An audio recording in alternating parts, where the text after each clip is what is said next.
कुछ पाकर खोना है, कुछ खोकर पाना है।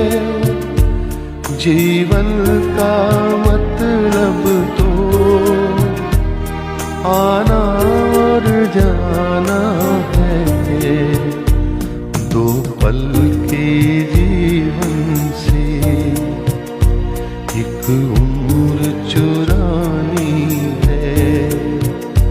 जिंदगी और कुछ भी नहीं,